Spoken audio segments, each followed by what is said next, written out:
यावर्षी सोमवार 2 मार्च रोजी होलिका दहन करायचे असून होलिका वंदन सण मंगळवारी 3 मार्च रोजी असल्याचं पंचांगकर्ते खगोल अभ्यासक दाकृ सुमन यांनी सांगितलंय। यावर्षी शास्त्राधार सांगताना दाकृ सुमन म्हणालेत की 2 मार्च रोजी सायंकाळी 5:55 फाल्गुन पौर्णिमा सुरू होते। त्या दिवशी प्रदोष काळामध्ये पौर्णिमा आहे।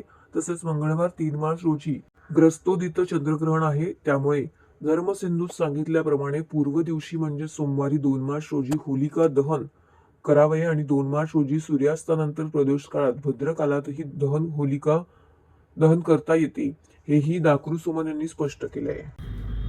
नमस्कार, मी पंचांग करते खगोल अभ्यासक दाकृ सुमन।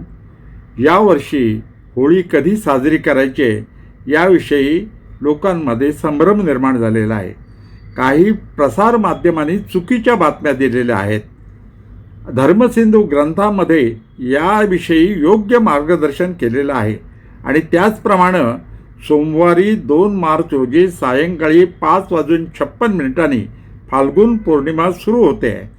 त्याच दिवशी प्रदोषकाळी फाल्गुन पौर्णिमा आहे आणि दुसऱ्या दिवशी प्रदोषकाळी फाल्गुन पौर्णिमा नाही आहे। तसंच चंद्रग्रहण आहे।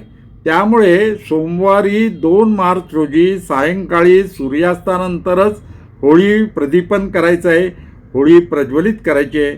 त्याच दिवशी होळी आहे। तसंच दुसऱ्या दिवशी मंगळवारी 3 मार्च रोजी धुलिवंदन, धुळवड किंवा रंगांचा उत्सव हा साजरा करायचा आहे।